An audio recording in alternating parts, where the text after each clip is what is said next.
আমার নবীজি কিয়ামতের দিন ওই মুসিবতের সময় সিজদায় পড়ে পড়ে কাঁদবেন। আল্লাহ বলবেন, হাবিব ইরফা রাসাক, আপনার মাথাটা আপনি উঁচু করেন। কেনই বা দিলের মধ্যে কষ্ট, কেন কান্না করেন? কান্নার কারণ আমি আল্লাহর কাছে বলে দেন। আপনার মাথা আপনি উঁচু করেন, কান্নার কারণটা আমার কাছে বলে দেন। রাসূল আমার মাথা তুলবেন, ডেকে বলবেন, আল্লাহ গুনাহগার উম্মতগুলো জাহান্নামে যায়, তাদের পক্ষে আমি রাসূল সুপারিশ করতে চাই। আল্লাহ বলবেন, ওগো আমার হাবিব, অনুমতি দেওয়া হলো। আল্লাহু আকবার। নবীজিকে অনুমতি দেওয়া হলো। আল্লাহ রাসূল এবার গুনাহগার উম্মতের হাত ধরে ধরে শাফায়াত করবেন। একটা একটা গুনাহগার উম্মত সঙ্গে নিয়ে জান্নাতে যাবেন। বলুন সুবহানাল্লাহ।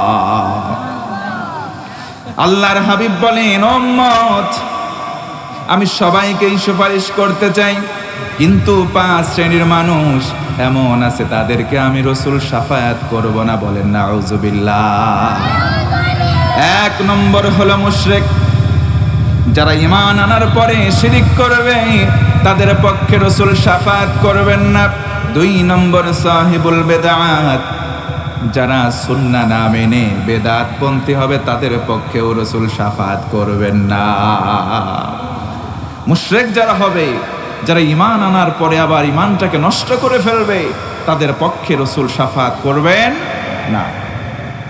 আবার যারা সুন্নাহ পরিপন্থী কাজ করবে তাদের পক্ষেও রাসূল আমার শাফায়াত করবেন না। রাসূল আমার একজন উম্মতের জন্য সুপারিশ করতে অগ্রসর হবেন, আল্লাহর পক্ষ থেকে একটা গ্লামস, একটা পর্দা পড়ে যাবে। আল্লাহ রাসূল সাল্লাল্লাহু আলাইহি ওয়াসাল্লামের জবান থেকে বের হয়ে যাবে, সুহকান সুহকা, দূর হ। কারা দূর হয়ে যাবে? ওই সমস্ত মানুষগুলো, যেই সমস্ত মানুষগুলো সুন্নাহকে না মেনে বেদাতের কাজ করেছে। আল্লাহ রাসূল বললেন, দূর হ, দূর হ, হতভাগা তোরা, কপাল পোড়া জাহান্নামের অধিবাসী। কথা বলেন ঠিক কিনা?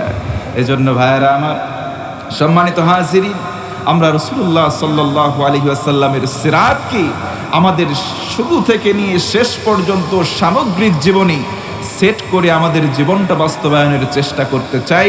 আল্লাহ যেন তৌফিক দান করে, পড়েন আমিন। আল্লাহ নবীজি সাল্লাল্লাহু আলাইহি ওয়াসাল্লাম তিনি একদিন বসে আছেন, সাহাবায়ে কেরাম সামনে বসা ছিলেন। নবীজি দার্স দিচ্ছেন। একজন সাহাবী পেছন দিক থেকে এসে বললেন, মাতাস সাআতু ইয়া রাসূলুল্লাহ। নবীজি, দিলের মধ্যে একটা প্রশ্ন আমি জানতে চাই, বলো না নবী, কিয়ামতটা কবে হবে? নবীজি বললেন, মা ইস্তাআদাত্তা লাহা। ওরে সাহাবী, বলো কিয়ামতের জন্য তোমার প্রস্তুতি, তোমার আমল, তোমার পুঁজি কতটুকু অর্জন করেছো সেটা আমার কাছে বলো। সাহাবী মৃদু স্বরে বললেন, ইয়া রাসূলুল্লাহ, তেমন কোনো পুঁজি অর্জন করতে পারি নাই। লা কাসীর মিনাস সালাত, তেমন কোনো নামাজ আমি আদায় করি নাই। ওয়ালা মিন সাওমিন, তেমন কোনো সিয়াম নাই। ওয়ালা মিন সাদাকাতিন, তেমন কোনো দান কিংবা সাদাকা করি নাই। ওয়ালাকিন্নী, তবে আমি আমার কলিজার চাইতে বেশি উহিব্বুল্লাহ ওয়া রাসূলাহু, আল্লাহ এবং রাসূল আপনাকে মহব্বত করি। জোরে বলুন সুবহানাল্লাহ। রাসূল বললেন, আর কোনো টেনশন নাই, আর কোনো ভয় নাই। দুনিয়াতে যার সাথে যার মহাব্বত, তার সাথেই তার কিয়ামত, হয় জান্নাত না হয় জাহান্নাম। জোরে বলুন আল্লাহু আকবার। এজন্য আমরা রাসূলুল্লাহ যতটুকু না আশিক, আল্লাহরও ততটুকু না আশিক। আমরা আমাদের কলিজার চাইতে বেশি আল্লাহ এবং রাসূলকে ভালোবাসি এবং ভালোবেসে জীবনটা দিতে চাই। ইনশাআল্লাহ পড়েন, আরো জোরে পড়েন ইনশাআল্লাহ।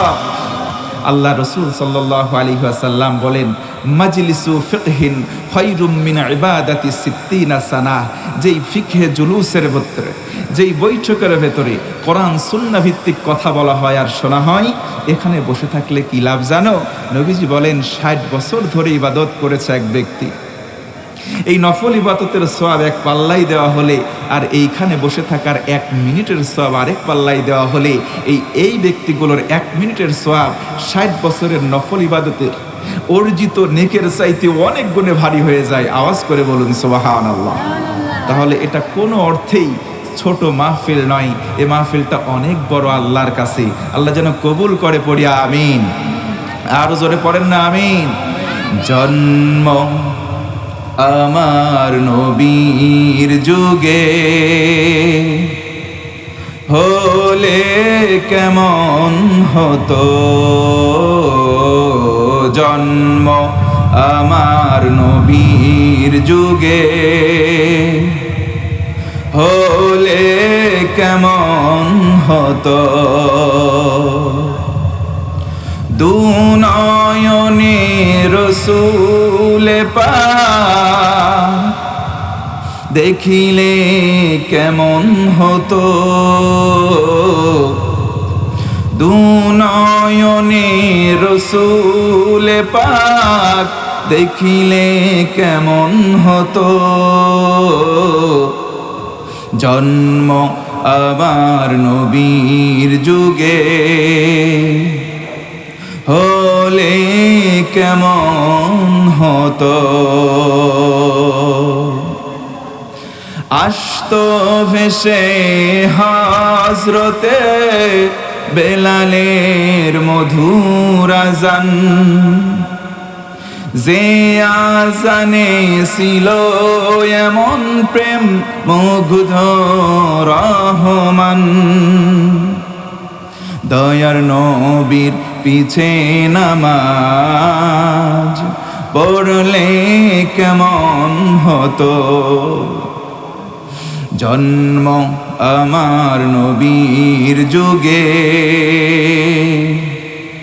হলে কেমন হতো